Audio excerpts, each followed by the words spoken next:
गंगा दशहरा पर्वकालाचं महात्म्य वृतराज या ग्रंथामध्ये येतं. ग्रंथामध्ये वर्णन येतं की ज्यावेळी 10 पुण्यकारक शुभयोग एकत्र आले त्यावेळी गंगेचं अवतरण या पृथ्वीवर झालं.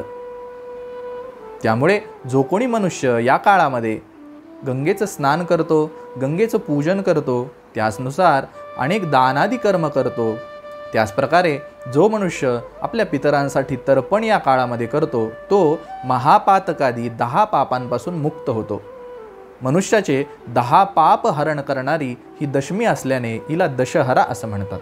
त्यामुळे या काळात मनुष्याने गंगेचं स्नान करावं. गंगेचं स्नान शक्य झालं नाही तर आपल्याजवळ जी कुठली नदी आहे त्या नदीला गंगेचं स्वरूप मानून त्यामध्ये स्नान करावं. तेही शक्य झालं नाही तर आपल्या घरामध्ये गंगाजल तर असतंच, तर त्या गंगाजलाला आपल्या स्नानाच्या पाण्यामध्ये मिसळून त्याने स्नान करावं. स्नान करताना संकल्प करावा, पापोहम पापकर्मणा पापात्मा पापसंभवः त्राहिमां कृपयात गंगे सर्व पापैः प्रमुच्यते. मम कायिक वाचिक मानसिक सांसर्गिक चतुर्विध अशेष पाप क्षयार्थम गंगा दशहरा पर्वकालांगभूतम गंगा स्नान अहम करिष्ये असा संकल्प करून स्नान करावं. याशिवाय अनेक दानादी कर्म करावीत.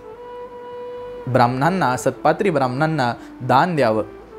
दान देताना धान्य, आंबे, तीळ, हिरण्य, अर्थ आदी स्वरूपांमध्ये दान द्यावं.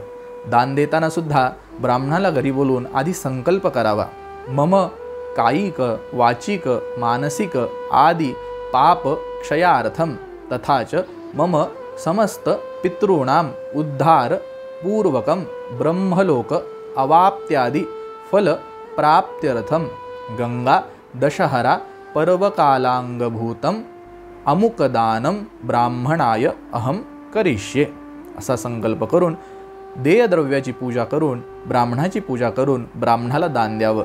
अशा प्रकारे ही कर्म केली असता मनुष्य 10 पापांपासून मुक्त होतो. मंडळी, त्यामुळे आपण सुद्धा या काळामध्ये आपल्या शक्तीनुसार यथाशक्ती सगळे कर्म करून पापांपासून मुक्तता त्या ठिकाणी आपली करून घ्यावी. हिंदू धर्माविषयी अशा अनेक गोष्टी जाणून घेण्यासाठी आमच्या चॅनलला जास्तीत जास्त लाईक, शेअर व सबस्क्राईब करा. तसेच या दोन्ही संकल्पाचे डिस्क्रिप्शनमध्ये विवरण त्या ठिकाणी दिलेले आहे, ते आपण नक्की पहा. धन्यवाद. शुभम भवतु.